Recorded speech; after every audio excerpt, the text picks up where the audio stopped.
You're listening to Parents You've Got This, the expert guide to parenthood, the complete guide to fertility, pregnancy, birth, baby and parenthood. This podcast is proudly supported by Mistela, a natural origin skincare for babies and children, recommended by healthcare professionals. Mistela by Parents' Side since 1950.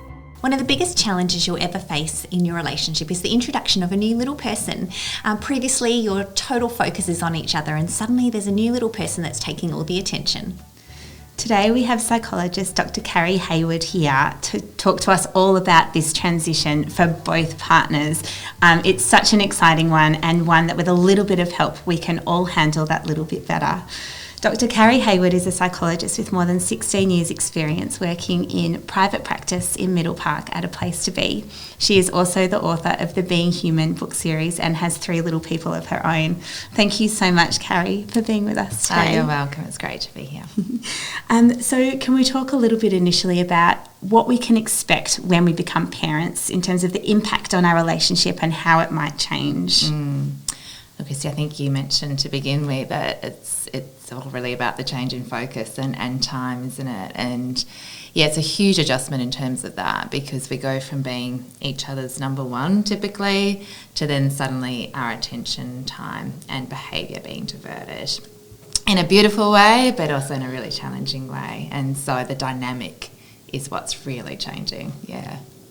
And also to our relationship with other people in our lives can change too, can't it? Like with friends and family, purely for the fact that you just don't have the time and energy to put into those relationships that you previously may have. Time and energy. And I think also, particularly with friends, well, family as well, but the stages as well. Like I know a lot of people find it difficult if they've had a baby but their friends may necessarily haven't had a baby yet or got much older kids or whatever it might be. So yeah, well, I think we really notice that those differences and where we're at, that can sometimes make it challenging too. Yeah, and time and freedom, isn't it? Like, you know, you used to be able to have all the time in the world to go out for lunch, where you can't now, or go for a long walk together, but the babies, you know, might be feeding then, and that's really hard, or they might like going out at night and you just can't get out to a disco or something like that. Yeah, and also I guess you then end up spending time with different people that are on the same sort of thing, you know, schedule as you and at the same stage as you. So when our relationships have changed like this, is it always going to be this way, or, you know, because if we're in a different stage, we're obviously always going to be in a slightly different stage, but is the relationship always going to be different? Absolutely not. Absolutely not. And I think that's one of the really important things to prepare ourselves with parenthood, isn't it? Is that it just keeps changing, you know, in terms of where we're at, where the baby's at, the stage, developmentally, all of that, and situationally, where we're at, their routine, their rhythm. If we go back to work, as you say, you know, we often then tend to find ourselves gravitate towards people that may be in a similar kind of structure to us. But even so, that keeps changing. Yeah. So no, we need to just really trust that, particularly in the first few weeks, even the first few months, just again really normalise that it's going to be different, and to not put too much pressure on ourselves for maintaining or feeling like we've got to keep up with spending time or attending to certain people the way we used to. So there's something really, really important about the way, because we can still give attention, we can still show up in some way for those important people in our lives. We just need to sort of be more flexible and creative with how that looks, because it's going to look different, and that's okay. Yeah. Oh, that's such good advice. When it comes to resentment, it can be a big thing that happens when you introduce a little person, because it can be like jealousy that you get to drive in the car by yourself with no noise, no one asking you any questions, or, you know, they might get a full night's sleep and you're up with the baby. You know, how do you go about dealing with resentment in a relationship? Yeah, it's such a big one. And I think it's recognising that obviously the roles are going to typically be quite different, particularly early on. Yeah. So, you know, if we're talking about, you know, a heterosexual relationship, but even an homosexual relationship too, that there's someone who might be doing the feeding. The breastfeeding is what I'm talking about there. So and you know, the one that's given birth, if there has been a birth there and not surrogacy. And so obviously each relationship, each situation is different, but even in all those differences, there's going to be always differences between the two partners, and the two parents. So it's really allowing for the fact that it's not necessarily going to seem balanced, it's not necessarily going to seem equal, because sometimes it's hard to even compare what does balanced or matched or equal even look like. With resentment, I think it's also a big one, is particularly for a female who has given birth, who is the one that might be breastfeeding, to, as you say, Chrissy, to then have resentment for a partner who may not be, in charge of those responsibilities in the same way, to then resent the partner for what they don't have to do. Yeah. They haven't had to carry a baby. They haven't had to go through all those challenges in pregnancy and body changes and all of that. They haven't had to then deal with getting up to the baby or whatever it might be. But we make an assumption in that they're the kind of the lucky one for not having had to do that.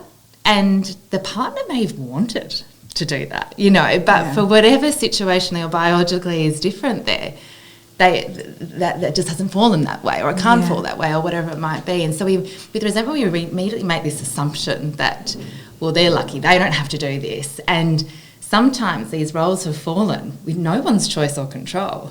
And so, and a typical one can be if partner has gone back to work, or when they go back to work. And again, as you say, the resentment around that they get to sort of then have time away and they don't have to be dealing with all the...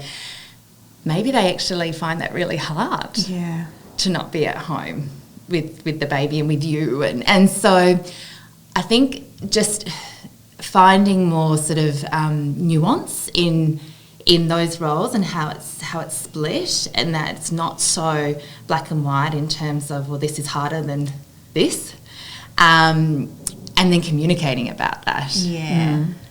Sort of communicating and being really open about what each are finding hard about their own situation, which might be different. Because there's differences in what can be hard for each person, but at the end of the day, maybe there's challenges in both. And maybe also as a result of having those conversations, you can make some subtle changes. Maybe it's one thing that's weighing heavily on one partner that actually the other one would love to do more of, or the other way around.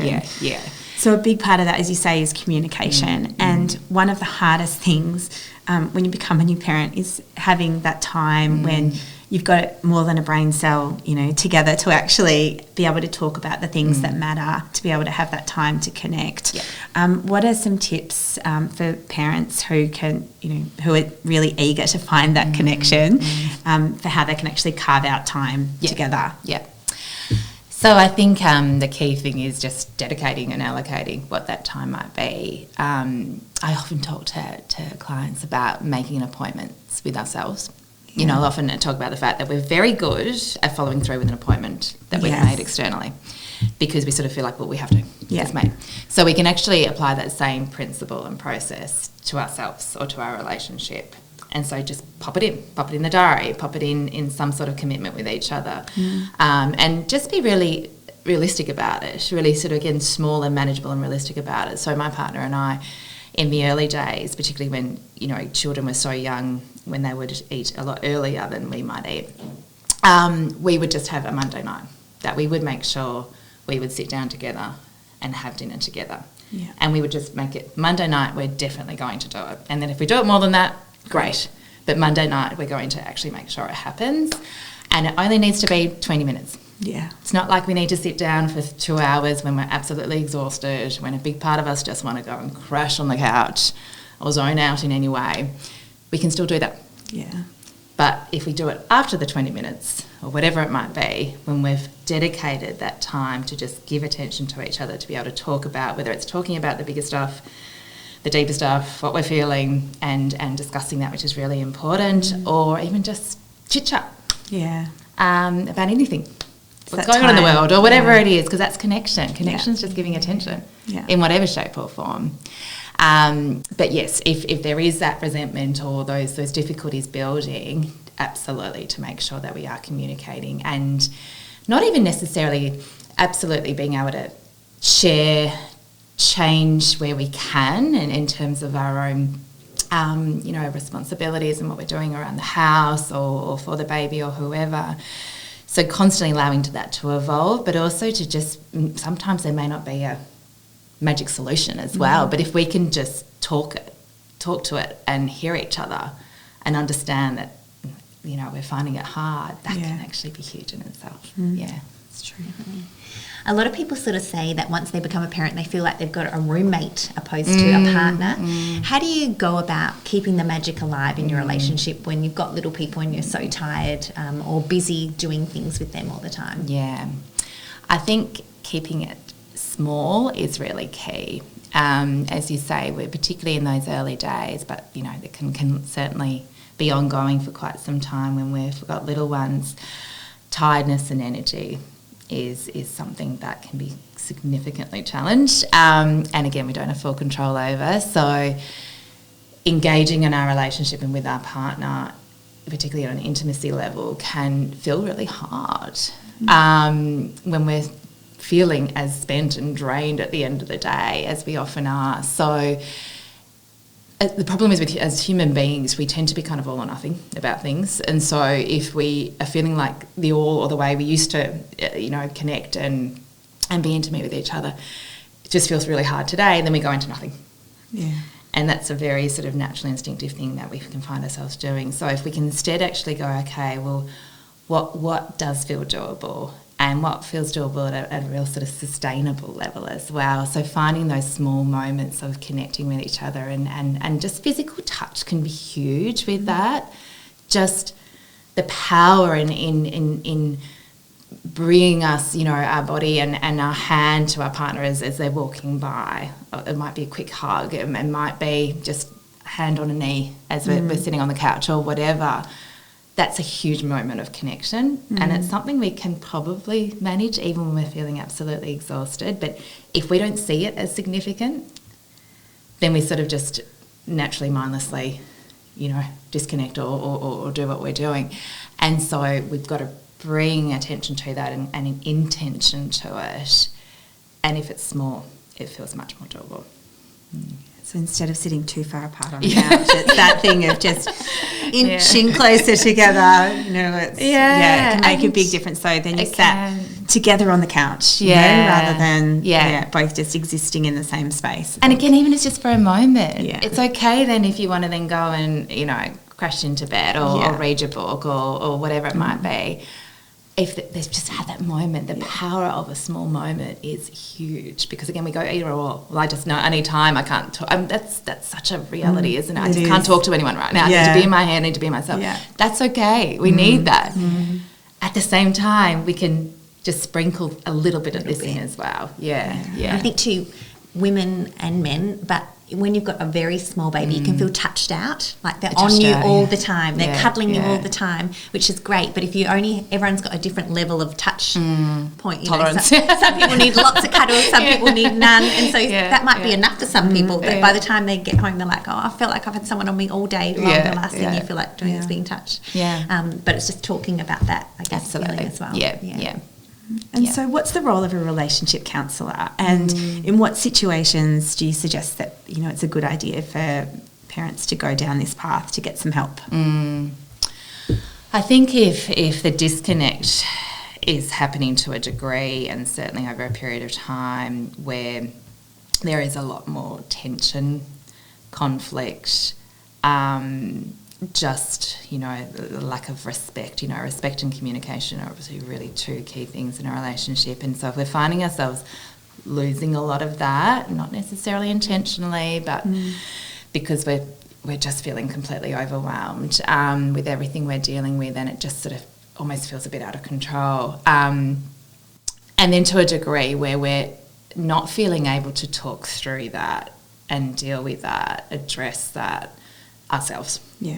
So I guess the role of a relationship counsellor is providing a space, but also kind of the objectivity and guidance to be able to help couples work through that, talk through that.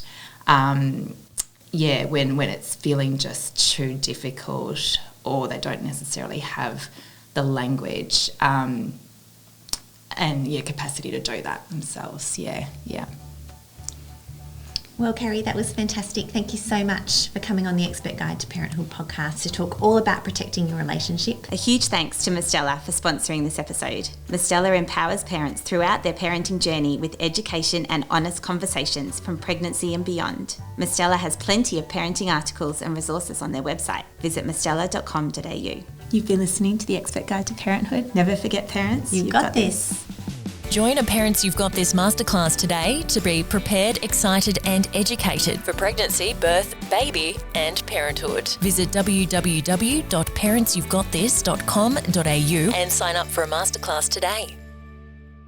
The information provided in this podcast is general in nature and is intended to support, not replace, a discussion with your doctor or healthcare professional. Parents You've Got This take no responsibility for any medical decisions made by individuals based on the information provided in this podcast.